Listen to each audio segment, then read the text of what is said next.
설교 시작하겠습니다. 아시아 7교회 이야기, 오늘 세 번째 시간인데요. 아마 이제 오늘이 마지막일 겁니다. 4대 교회와 라오디게아 교회를 1, 2부 예배에 걸쳐서 이제 같이 보도록 하겠습니다. 오늘 첫 번째 시간에는, 오늘 낮 시간에는 4대 교회. 제가 그냥 한번 이렇게 4대 교회는, 이거 대자가 틀렸네.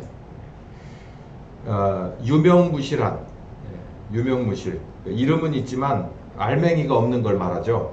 유명무실한 그런 교회로 여기 지적을 받고 있습니다. 계시록 3장 1절서부터 6절까지 이 4대 교회에 대한 성령님의 평가가 있는데요. 우리 한번 같이 읽어보도록 하죠. 시작. 4대 교회의 사자에게 편지하기를, 하나님의 7영과 7뼈를 가진 이가 가라사대, 내가 내 행위를 아노니 내가 살았다 하는 이름은 가졌으나 죽은 자로다. 너는 일깨워 그 남은 바 죽게 된 것을 굳게 하라. 내 하나님 앞에 내 행위에 온전한 것을 찾지 못하였노니, 그러므로 내가 어떻게 받았으며 어떻게 들었는지 생각하고 지키어 회개하라. 만일 일깨지 아니하면 내가 도적같이 이르리니 어느 시에 내게 임할는지 내가 알지 못하리라. 그러나 4대에 그 옷을 더럽히지 아니한 자 몇 명이 내게 있어 흰옷을 입고 나와 함께 다니리니 그들은 합한 자인 연고라. 이기는 자는 이와 같이 흰옷을 입을 것이요, 내가 그 이름을 생명책에서 반드시 흐리지 아니하고 그 이름을 내 아버지 앞과 그 천사들 앞에서 시인하리라. 귀 있는 자는 성령이 교회들에게 하시는 말씀을 들을지어다. 아멘. 4대 교회 지적사항이 이렇습니다. 좀 심각한데, 하나님 앞에 너의 행위가 온전한 것을 찾을 수가 없다. 굉장히 심각한 얘기예요. 네가 살았다고 하는 이름은 있는데 가보니까 사실은 사는 자가 아니라 죽은 자다. 죽은 사람을 이 명패를 붙여서, 그러니까 뭡니까, 문패라고 그러나요? 돌아가시면 그 문패를 이제 바꾸게 되는데요. 이름은 있어요. 들어가 봐서 누구시 하고 불렀더니 돌아가셨는데요, 안 계신데요, 이렇게 되는 거예요. 그런 아주 답답한 상황, 당황스러운 상황이다. 어디가? 4대 교회가 그렇다.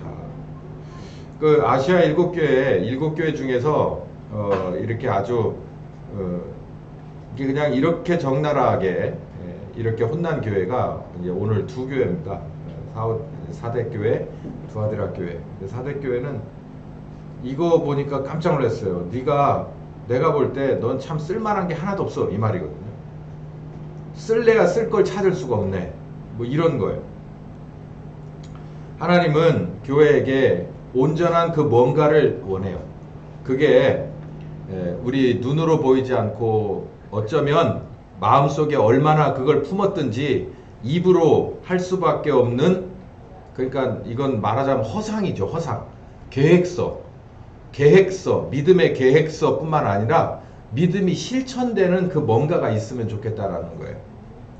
모래성은 얼마든지, 모래성이 아니라 여러분이 나중에 은퇴하고 이렇게 꿈꾸는 무슨 정원 있는 집, 이렇게 산책로가 있는 큰 넓은 무슨 그런 야산, 이런 거 얼마든지 머릿속으로, 마음속으로, 그리고 입으로 어쩌면 종이로 그려낼 수는 있어요.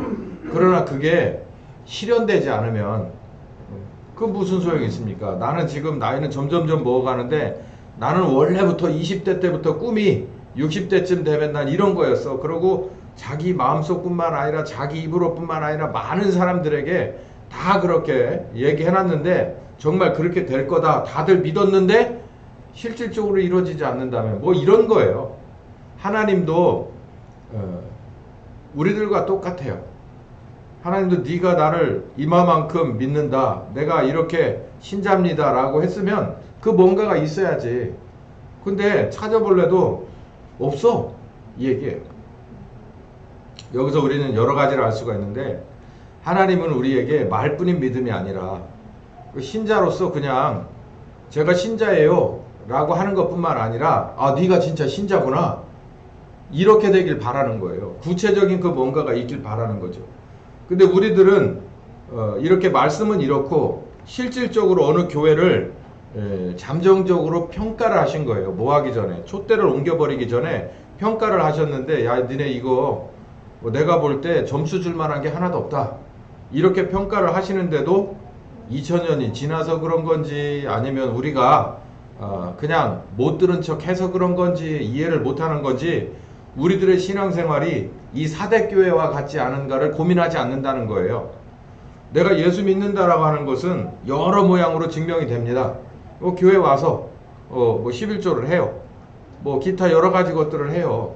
그런데 이게 정말 이게 진짜 예수 믿는 사람의 이게 진수를 보여주는구나, 이런 거는 하나님이 보시는 관점에서 불분명하다는 거예요. 우리가 그렇지 않은가를 고민을 많이 해야 돼요. 그래서 하나님은 생각보다 우리에게 그냥 믿어요 라고 해서 고백서 하나 받고 뭐 신청서 하나 받고 요 정도 선에서 끝나는 거 아니다.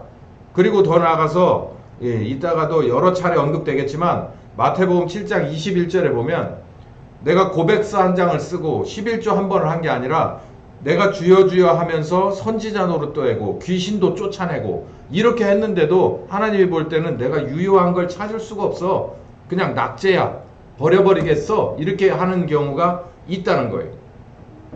이 사대교회는 그 룰에 걸린 겁니다. 그래서 오늘 우리는 이 문제를 심각하게 생각해야 돼요. 그러니까 우리는 신앙생활 잘해요. 목사로서 막 이렇게 교회를 개척을 해서 막 이렇게 힘있게 밀어붙이고 어떤 어려움이 와도 믿음으로써 뚫어냈어, 이거는 제가 생각하는 거예요. 근데 하나님이 봤을 때 이거 내가 별로 찾을 수가 없네, 점수를 줄 수가 없어, 낙제, 이렇게 되지 않을까, 우리 모두가 그렇게, 우리 교회가 그렇게 되지 않을까. 여기 보니까 교회 단위로 무너져 버렸어요.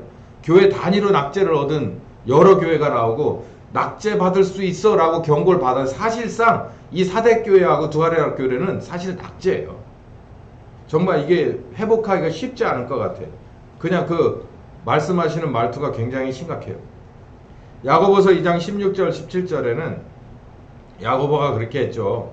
행함이 없는 믿음은 그 자체가 죽은 거다. 이게 굉장히 뜨거운 감자가 되어 있는데요. 이 말씀은 그대로 믿어야 됩니다. 행함으로 구원받는 것은 아니에요. 그러나 그렇다고 행함이 없어서 믿음만 가지고서 행함이 없는 반쪽짜리 가지고 하나님 앞에 들고 못 나간다는 얘기예요. 이 말씀은 정말 그 자체로 맞습니다. 믿음으로 구원받는 건 맞지만 믿음이라는 사과는 반절은 말의 믿음이고 반절은 행동의 믿음이에요. 이게 서로 이렇게 하나가 되지 않은 반쪽짜리 믿음은 그건 그 자체가 하나님 앞에 낙제라는 얘기예요. 여기다가 내 편의로 난 이랬으면 좋겠어, 그냥 믿음이라는 것에다가 왜 행동이라는 걸 따라 붙지 못해. 이게 진짜 좀 그래요. 사람들이 참 자의적으로 말씀을 봐요. 그 말씀을 하나님 입장에서 하나님의 입장을 세워드리는 적극적인 방향으로 해석을 하면요, 우리들은 굳이 그렇게 얘기할 필요 없는 게 정말 많습니다. 그런데 이 믿음, 오직 믿음도 그래요. 오직 믿음이라는 것에 반절 딱 잘라서 오직 믿음만 얘기하잖아요. 그러면 이런 얘기가 나오는 거예요. 네가 행동이 따라 붙지 않는데 그거 말뿐이잖아. 그건 세상 사람들도 말뿐인 사람은 싫어해. 근데 하나님은 좋아해? 이렇게 달려드는 거예요. 그렇지 않아요. 말했으면 행동을 해야죠. 하나님은 인간이 아니다, 시건치 않는다, 한 말 해놓고 그냥 날려버리지 않는다, 반드시 부도내지 않고 실현시킨다는 거예요. 너희도 빛의 자녀니까 그렇게 하라는 건데, 그거 우린 정말 어떻게 보면 성령님 안에서 상식적으로 생각해도 우리에게는 어려울 필요가 없는 말씀들을 굳이 이걸 말거리를 삼는 걸 보면 저는 좀 안타까운 마음이 큽니다. 라이노라고 하는 이런 이렇게 급조된 얘기가 있어요. 근데 이 얘기를 생각보다 많은 분들이 아실 겁니다. 이거 우리나라 얘기는 아닌데 미국의 정치인들 중에서 미국은 이 양당이잖아요. 공화당과 민주당이 있어요. 공화당은 리퍼블릭이라고 하는데 이 리퍼블리칸 하면 공화당원을 말합니다. 공화당원인데 그냥 오직 이름만 가진 공화당원을 줄여서 라이노라고 부릅니다. 이게 미국의 정치 용어인데요. 이름뿐인 공화당. 그러니까 정치 색깔이 양당이 극명하게 달려요. 달라. 그런데 요 근래 들어서 뭐 한 5년 이내에 이 라이노라는 얘기가 제법 많이 중앙 매스컴에도 뭐 유튜브나 이런 데는 아주 이것 때문에 그냥 계속 달려붙는 사람들도 많이 있어요. 이게 화두가 되는 건데 여기 이 말이 굉장히 뼈아픈 얘기입니다. 공화당원인데 이름밖에는. 그러니까 우리말로 표현하면은 그냥 명찰은 달았어요. 명찰은 달았는데 유니폼은 입었는데 그 회사 사람이 아니요. 이게 말이 되나? 근데 이게 현실 세상뿐만 아니라 현실 세계에서도 정치에도 그 문제가 있어 버렸다라고 하는 것이 화두가 된 겁니다. 이게 라이노라는 얘기가. 그래서 저는 요걸로 인해서 정치에 혼란이 많이 오잖아요. 그런데 이거를 저는 좀 이렇게 한번 바꿔봤어요. 크리스찬인데 그리스도인인데 뭔만 오직 이름만. 그래서 제가 이거를 새로운 유행어로 만들고 싶진 않지만 이게 영어만 앞에만 따다 보니까는 CINO가 되네요. 이거 그냥 그대로 표절을 했는데 제가 응용을 했는데 이거 말 되네. 친오가 되네. 이게 무슨 교회냐면 사대교회예요. 사대교회. 뭐 정치에 대해서 더군다나 미국 정치에 관심 있는 분들은 라이노 이퀄 사대 그러니까 확 알아듣죠. 더 이상 설교 들을 필요도 없는 거예요. 그리스도인인데 이름만 그리스도인인 거예요. 그러니까 쉽게 말하면 이런 거예요. 내가 할 수 있는 범위 안에서, 근데 할 수 있는 범위 안이라는 건 가로 열고 뭐라고 읽어야 되냐면 내게도 도움되는, 내게 유익되는 그 범위 안에서 나는 얼마든지 크리스찬. 그런데 야 이거는 진짜 크리스찬으로서 정말 내 뭔가를 갈아 넣어야 된다. 요즘 말로 갈아 넣어야 된다. 희생이 수반되지 않으면 안 된다. 그런 데서는 살그머니 뒤로 빼면 좋은데 그냥 나 자신 없어요. 그리고 뒤로 빠지면 좋은데 여기다가 이유를 대서 자기가 뒤로 뺄 수밖에 없는 합당한 그 이상한 해석을, 성경에 대한 이상한 해석을 집어넣어서 교계를 혼란시키는 경우를 말하는 거예요. 교회를 혼란시키고 본인 스스로가 이론적인 뒷받침, 믿음의 뒷받침을 가지고 스스로 합법적으로 뒤로 빼는 거예요.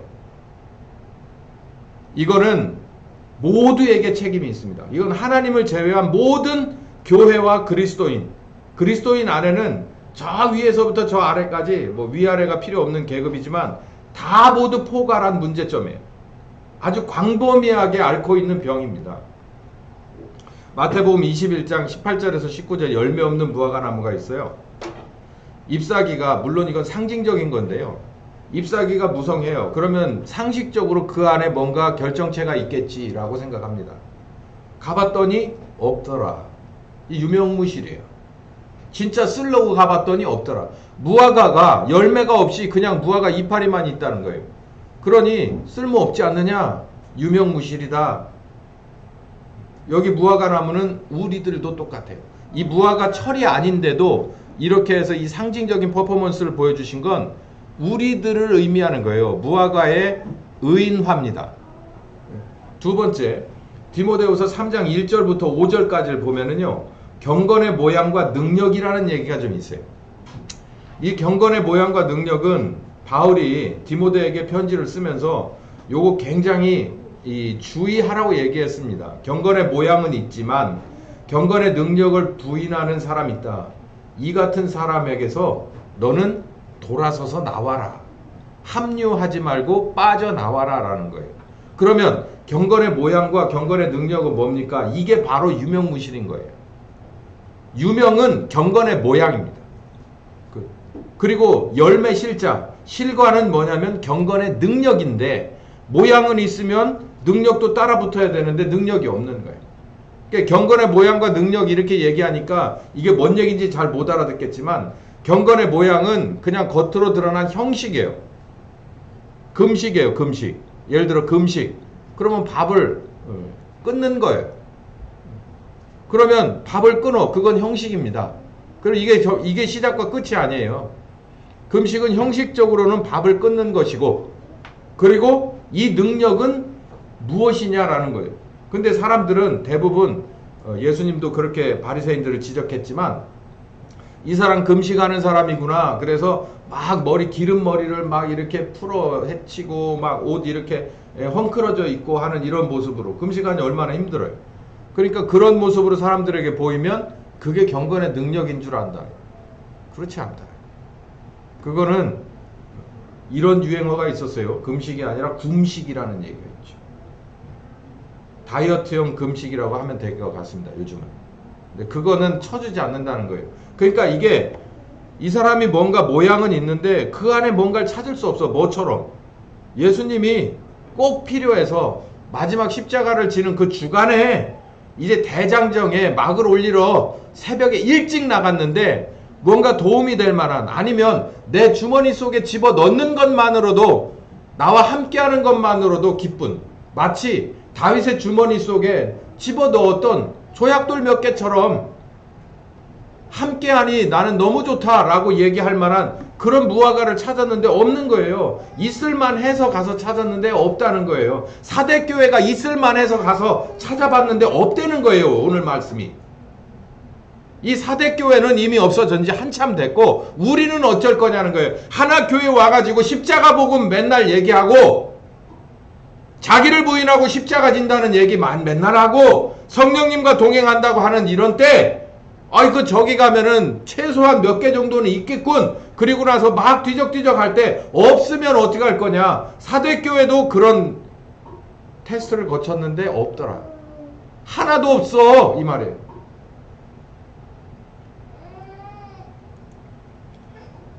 신호의 특징은 이렇습니다. 경건의 모양은 있어요. 그런데 경건의 능력은 없어요. 이 얘기는 이런 거로 제가 이제 이 가닥을 잡았어요. 모양은 있는데 열매는 없다는 얘기는 여러 가지 가닥으로 나갈 수 있어요. 그런데 저는 우리 교회는 솔직히 우리 교회는 이런 거는 없습니다.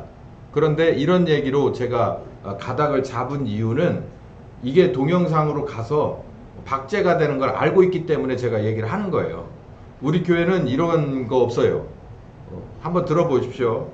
그러나 여기에는 포함되지 않지만 또 다른 많은 친호의 특징이 있어요. 근데 그 얘기는 좀 제가 신중하게 생각해서 뺐습니다. 대신 이런 식으로 집어넣는데, 경건의 모양과 그리고 또 행동이 따라붙지 않는 이 밸런스가 맞지 않는 친호의 특징은 무엇을 놓고 볼 수 있느냐면, 알기는 아는데 그대로 하지 않는다. 이거예요. 에베소 5장 8절부터 9절까지 보면, 너희는 빛의 자녀니까 빛의 자녀처럼 행동을 해야 된다라는 거예요. 그러면 여기에 아닙니다라고 얘기하는 사람은 아무도 없어요. 그런데 빛의 열매가 뭐예요? 착함과 의로움과 진실함에 있어. 이거는 말씀이기 때문에, 성경이기 때문에 이거는 완전 북박이에요. 그러니까 너 빛의 자녀냐? 하나님의 자녀냐? 이제는 어둠의 자녀에서 하나님의 자녀가 됐어? 빛은 하나님이시니까 예. 그러면 하나님의 자녀답게 이제는 살아야지 라고 얘기하니까 오케이, 맞습니다. 하나님의 자녀는 어떤 건데? 착함과 의로움과 진실함에 있지요. 여기까지는 좋은 거예요. 여기까지는 오케이. 근데 뭐냐면 착함과 의로움과 진실하신 하나님답게 우리가 살지는 않는다. 마태복음 7장 21절에서 23절 아까 말씀드렸죠. 나더러 주여 주여 하는 자마다 다 천국 들어갈 게 아니요. 하늘에 계신 내 아버지의 뜻대로 하는 자라야 들어가.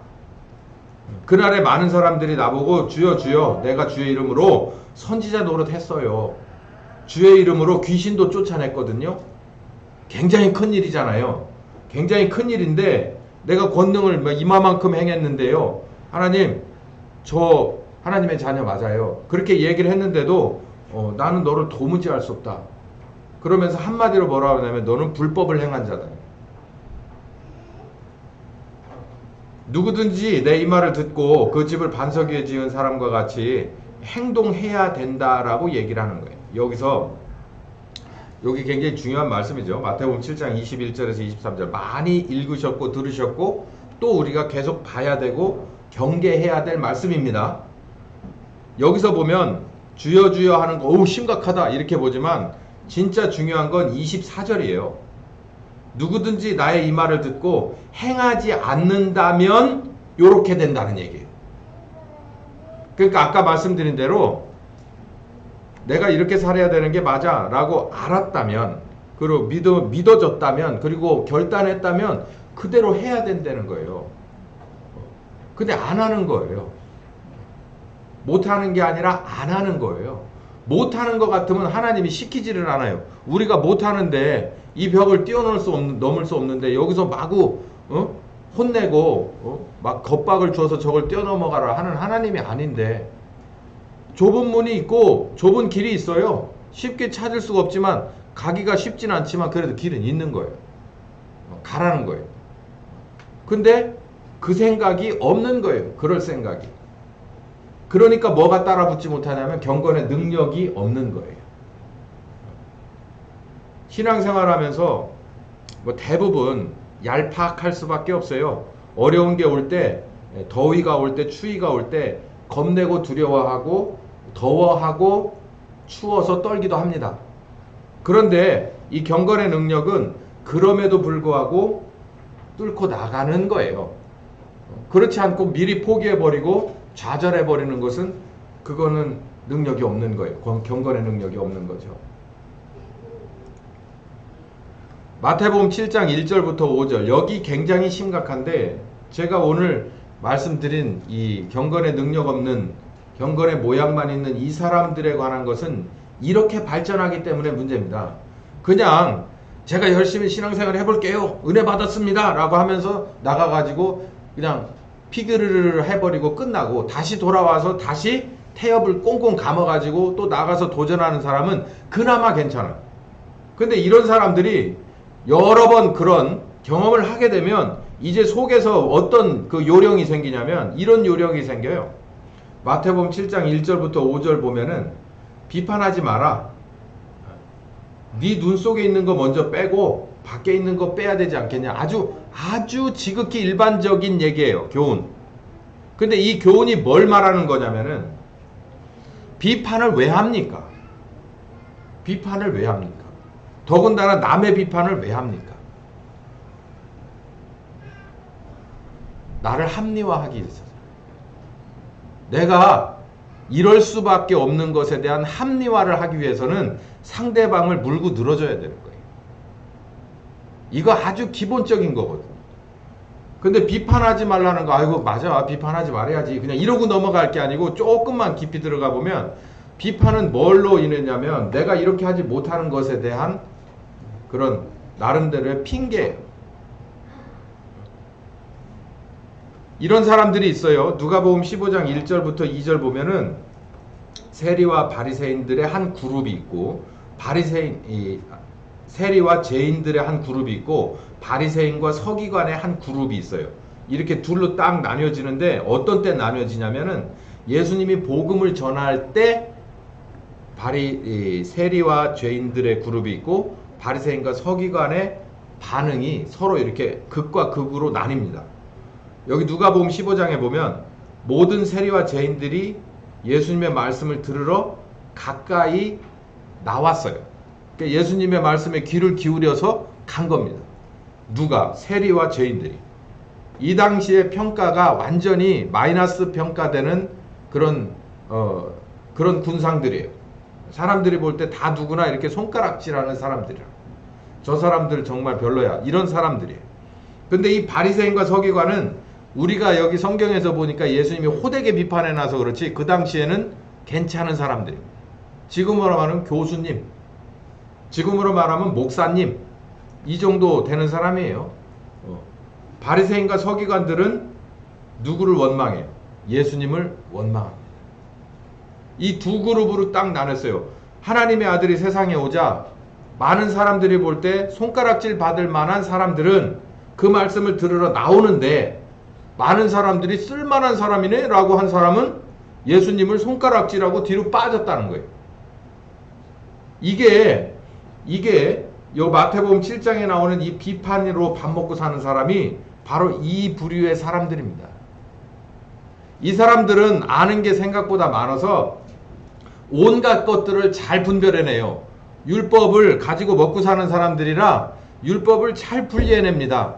그래서 안식일에는 몇 발자국 이상 걸어가면 안 돼. 어느 정도 무게 되는 거 들고 가면 안 돼. 이런 거에 대한 것을 사실 성경에 나오지도 않는 걸 그냥 그걸 자기들이 잘 만들어서 뭐 하자고. 율법 잘 지켜보자고. 이러는 게 밥 먹고 사는 직업인 사람들인데 진짜 그 율법의 주인이신 하나님의 아들이 왔을 때는 그 하나님의 아들을 손가락질하고 나중에 십자가에 못 박는 사람들이 됐죠. 근데 세상 사람들은 율법이라고 하는 것은 일도 지키지 않는 것 같은 세리와 그리고 죄인들은 예수님이 와가지고 회개해야 돼. 니네 그렇게 살면 안 돼. 하나님의 말씀은 이래. 이렇게 얘기를 했을 때 그 사람들은 눈물 찔찔 짜면서 가슴을 치면서 그 앞으로 무릎으로 기어 나온단 말이에요. 이 치노들은요, 이런 문제가 있습니다. 처음에는 내가 이거 이렇게 못하면 어떡하지? 라는 양심의 가책이 있다가 이게 어느 정도 가면 이게 굳어져서 어떻게 표현이 되느냐면은 자기뿐만 아니라 모든 사람들 앞에서 지킬 수 없는 아주 높은 위치에 뭔가를 정해놓고 그 잣대를 가지고 자기를 들이대는 게 아니라 남을 가져다가 들이대는 거예요. 그래서 저는 이름을 이렇게 또 한번 만들어 봤어요. 그러니까 치노에 이어서 두 번째, 개신교 PC주의자. 개신교 PC주의자. 이게 PC라고 하는 것이 뭐 교회 안 다니는 사람들도 이게 아주 전략 전술이에요. 이 가만히 보면 이런 사람하고는 상대하지 말고 대화를 안 하는 게 가장 좋은데 교회 안에도 이런 사람들이 있어요. 자기도 못하는 걸 남을 재단을 해요. 그걸 가지고. 이건 뭐냐면 나름 좀 알고 있다는 얘기예요. 제가 이 설교에 내려오기 전에 11조에 관한 동영상을 좀 봤어요. 그래도 균형 잡힌 목사님이라서 좀 마음의 위로를 얻었는데 이를테면 요즘 우리 교회는 제가 없다고 얘기를 하는 게 뭐냐면 우리 교회는 이런 거에 대해서 의문 있거나 이러신 분이 없는 것 같아요. 예를 들면 11조라는 키워드가 있어요. 교회 안에서 이 코비드 지금 2년 정도의 락다운을 거치고 나서 교회들이 다 재정적으로 어렵죠. 그런 상황에서 교회들이 유지를 하려면 기본적인 게 필요해요. 근데 그게 11조라고 하는 데서 많이 그게 좌우가 되는 건 사실입니다. 그건요 수학이에요. 회계라고 회계. 그냥 격리 업무를 해본 사람이면 당연히 다 이 차변 대변으로 이게 대번 나오는 얘기예요. 그거는 말씀이라고 얘기할 것도 없고 어느 집단 모임이든지 수입이 없으면 지출이 없는 거고 수입과 지출이 없는 집단은 유지가 안 되는 거고 집단이 아닌 거예요. 근데 이게 어디서부턴가 스멀스멀 나와서 성경의 11조가 합법적이냐 이따구 얘기가 나오기 시작하는데 그게 아주 오래된 얘기 같은데 지금도 계속해서 그 얘기를 조회수가 상당히 높아요. 또 대면이냐 비대면이냐. 그러니까 예배를 여기 와서 우리가 모두 이렇게 얼굴 보고 한 장소에서 입 열어 찬송하고 기도하고 같이 말씀 듣고 공부하고 밥 먹고 교제하는 것이 그게 진짜 성경에 나오는 거고 정말 거기에서 예외는 없는 거냐? 이런 상황인데도 이것이 한 2, 3년 동안 대한민국의 교회뿐만 아니라 교회라고 하는 교회를 완전히 다 한번 삶았죠. 지금은 벗어났는데도 그 후유증이 심각하죠. 개신교 PC주의자들 많습니다. 생각보다. 정말 제가 아까 모두에 말씀드렸듯이 성경을 하나님의 입장에서 적극적으로 바라보면 주일날 예배 나와야 되냐, 꼭 거기에 내가 몸으로 나와서 출석을 해야 되냐 마냐, 인터넷으로는 안 되냐? 천국을 인터넷으로 가려고? 한마디로 끝내버릴 수 있어요. 천국을 그러면 인터넷으로 가시게? 비대면으로 천국 가시게? 두 번째, 11조? 여보세요. 세상에 어느 모임도 회비 없는 모임은 없습니다. 그리고 그 회비 갖고 하나님이 쓰시지 않아요. 우리가 써요, 우리가. 이런 건 있어요. 그 11조 갖고 목사 월급을 이렇게 많이 주는 게 옳으냐? 그거는 그 교회에서 알아서 하세요. 그 교회 교인들이 알아서 하시라고. 그냥 최소임금만 주고 싶으면 결의해서 그렇게 주시고, 정말 우리 교회 최고로 많이 버는 사람보다 2배 더 주고 싶으면 결의해서 주세요. 그걸 왜 남한테 물어봅니까? 그 교인들이 알아서 하는 문제인데. 이거는 성경까지 갈 필요도 없는 얘기인데 그런 걸 가지고 재단을 해요. 목사는 중이 아니에요. 가정이 있고요. 중님들도 품위유지하는 분들은 좋은 차 타고 다니고 여기 막 기름도 발라요. 그렇지만 우리 동료 목사님들 중에서 이건 좀 과하다 하는 목사님들도 생각보다 많아요. 그건 하나님 앞에 가서 셈해야 됩니다. 이런 거예요. 예수님이 이런 거 따지라고 예수님이 와서 십자가 진 거 아니에요. 이거는 사탄의 지연전술이고 교회를 흔들고자 하는 사탄의 아주 교묘한 전략이 있는 전술입니다. 교회에 물론 걸면 이런저런 화두가 왜 안 나오겠습니까? 이건 역사와 전통이 있는 사탄의 계획인데 그걸 가지고 자꾸 시간을 끄는 거예요. 그러니까 바울이 디모데한테 그런 사람들에게서 너는 뭐 해라? 빠져나와라. 시간을 아껴라. 복음을 전해라. 듣든지 안 듣든지 너는 해줄 말을 똑바로 해줘라. 왜 이런 사람 됐을까요? 왜 이름뿐인 그리스도인 됐을까요? 왜 이름뿐인 그리스도인을 넘어서서 수치를 모르는 피시주의자가 됐을까요? 구원은 좋은데 십자가 지는 건 싫어요. 구원은 좋은데 십자가 지는 건 싫어요. 이거는 이거 아주 정확한 지적일 겁니다. 구원받는 건 좋은데 내가 십자가 지는 건 싫어. 누가 져? 예수님이 져. 이런 거예요. 마태복음 16장 21절에서 25절 보면 베드로가 칭찬을 한껏 받았어요. 천국 열쇠도 막 주네 마네 막 그래요. 그래서 베드로가 붕 떴는데 이제 그리스도인 내가 십자가를 지러 예루살렘으로 올라가서 이렇게 십자가 져야 된다라고 정말 예수님은 신중하게 당신의 미래를 얘기를 하시는데 십자가를 말하는데 베드로가 뭐라고 말하냐면 주여 그렇게 하지 마십시오. 그렇게 되는 일이 결단코 있어서는 안 될 겁니다. 라고 얘기를 해요. 지가 십자가 지는 것도 아닌데 되네 마네 말도 안 되는 얘기를 베드로가 해요. 예수님이 사탄이라고 그랬어요. 저주해버렸어요. 이거는 베드로의 정신 상태가 아니다. 이건 사탄이 시키는 거다. 구원은 좋은데 그리스도의 오른팔은 좋은데 십자가 지는 것은 싫어. 이게 어디서도 나오냐면 이 똑같은 여기 나오는 마태복음 16장의 요 대화에 나오는 주인공들이 요한복음 21장의 시간과 공간을 이렇게 지나서 다시 한번 만납니다. 그래서 예수님이 물어요. 베드로야, 네가 날 사랑하냐? 그러니까 네가 나를 누구라 생각하느냐? 여기 16장에 마태복음 16장은 그렇게 얘기했는데 21장에 가서는 네가 나를 사랑하냐? 라고 물어봐요. 이제 뭔가 이제 많은 걸 경험했으니까 사랑합니다. 그러니까는 그러면 내 양들이 있는데 그 양들을 좀 돌봐줘야 될 것 같아. 먹을 것도 돌봐주고 보호도 좀 해주고 인도 좀 해줘야 될 것 같다. 라는 얘기를 합니다. 그게 뭘까요? 십자가 져달라는 얘기죠. 목양인데 이건 십자가 지는 거예요. 그래서 베드로는 목양의 십자가를 지고 갔죠. 구원은 좋은데 십자가 지는 건 싫어요. 그거는 본능입니다. 사람의 본능.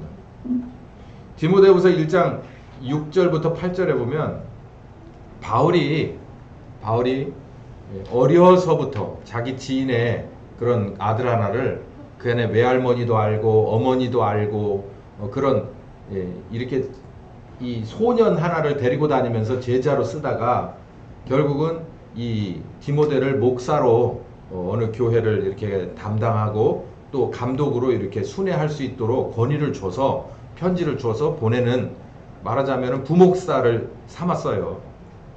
그런데 그 부목사가 된 그 디모데에게 마지막으로 인생의 마지막 편지를 쓰면서 뭐라 그러냐면 이렇게 씁니다. 8절에 오직 하나님의 능력을 좇아 복음과 함께 뭘 받자? 고난을 받자 라고 얘기를 해요. 그리스도인은 고난의 길입니다. 이 얘기를 처음부터 하진 않아요. 우리 교회 처음 나왔으면 좋겠다라고 하는 분들한테 제가 신중하게 가서 신방을 하면서 누구누구님 예수 믿는 건 죽음의 길입니다. 어이구 이 양반 이럴 거 아니에요. 그런 얘기 못하죠. 죽음의 길을 왜 나보고 가자고 그래요.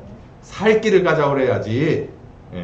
그래서 예수님도 베드로를 만날 때 손 내밀 때 뭐라 그랬어요? 내가 너를 십자가에 죽이리라, 거꾸로 매달아 죽으리라 이렇게 얘기를 안 하고 사람 낚는 어부가 되게 해줄게. 이렇게 보면 이 말도 맞고 이렇게 보면 이 말도 맞는데 베드로가 삼킬 만한 미끼는 사람 낚는 어부였던 거죠. 우리도 마찬가지예요. 근데 이 디모데 후설 보면은 바울이 디모데에는 이제 요런 얘기를 해도 충분히 삼킬 만한 그런 어른이 된 것 같아요.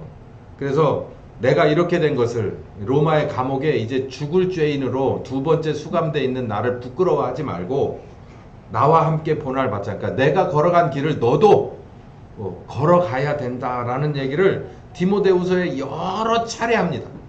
여러 차례. 목회 어떻게 해라. 집사는 어떻게 안수 줘라. 뭐 이런 얘기를 디모데 전서에는 나오거든요. 근데 디모데후서는 그냥 다 일축해버리고 복음과 함께 그리고 나와 함께 고난을 받자라는 얘기를 계속해요. 구원은 좋은데 십자가는 싫은 거예요. 그게 친호를 만듭니다. 디모데후서 2장 1절에서 4절 똑같은 얘기를 해요. 내가 그리스도의 예수의 좋은 군사로 나와 함께 뭘 받자? 고난을 받자. 경건의 능력은 복음과 함께 받은 고난에 비례합니다. 경건의 능력. 자, 제가 이런 말씀 하나 드릴게요. 우리는 지금 편안한 생활을 합니다. 아이고 목사님 아닌 것 같아요. 요즘 살기가 얼마나 힘든데요. 그래도 공산화되지는 않았잖아요. 그래도 공산주의, 사회주의 경제 체제는 아니잖아요. 그래도 예배 드리러 올 수는 있잖아요. 누구 덕입니까? 누구 덕이에요? 뭐 하나님 덕이기도 하죠. 그렇지만 어떤 고난이 있었어요, 우리들에게? 6.25라고 하는 고난이 있었죠. 그 고난에서 알고 모르고 드려진 희생이 얼마입니까? 극명하게 나렸잖아요. 저 위에 애들은 우리는 이런 정치체제야. 민족 해방전선이었고 우리는 그걸 막겠다고 하는 쪽이었잖아요. 우리가 이겼기에 망정이 오늘에 있는 거예요. 우리가 졌으면 그나마 이도저도 없어요.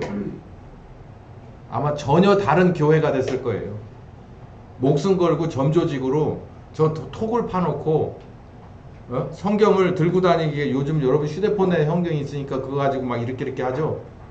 그런 게 어딨어요. 다 머릿속에 외워야지. 경건의 능력은 복음과 함께 받은 고난에 비례한다. 여러분 꼭 외워두세요. 이게 없으면 뭐가 된다? 친호됩니다. 친호. 이름뿐인 그리스도인 돼요. 그럼 이름뿐인 그리스도인은 결국 무엇으로 귀결된다? 이름뿐 아닌 게 아니라 이제는 PC주의자가 돼요. 그래서 무슨 대면 예배가 맞네 안 맞네 성경적으로 보면 뭐하네 막 이런 얘기하고 11조가 구약에 있는 거지 신약은 어쩌네 저쩌네 하는 이런 진짜 얼토당토하는 상식적이지 않은 얘기를 하고 기독교 윤리적으로 볼 때 뭐 그게 맞느냐 안 맞느니 사람 이상한 감정을 마구 후벼 파서 성경을 왜곡하고, 사대교회는 알고만 있었어요. 그냥. 근데 행동이 따라붙질 않는 거예요. 그건 오히려 그 사람에게 독이 됩니다. 모르는 게 나아요. 차라리. 하나님 앞에 가서 계산하기 복잡합니다. 자, 오늘 오전에 이 사대교회는 이 정도로 하고요. 오후에는 이제 라오디게아 교회인데, 라오디게아 교회는 더 심각합니다. 라오디게아 교회도 우리가 한번 눈여겨볼 필요가 있어요. 자, 오늘 예배에 맞춰서 지난주에 제가 못했는데 늘 갖는 합심기도 시간을 갖도록 합시다. 우리들 가운데 혹시 같이 기도해야 될 제목이라, 특별히 또 누가 아프신 분이 있거나 그런 분이 있으면은 기도 제목 내고 우리 같이 기도하는 시간을 갖도록 하겠습니다. 예, 없으신가요?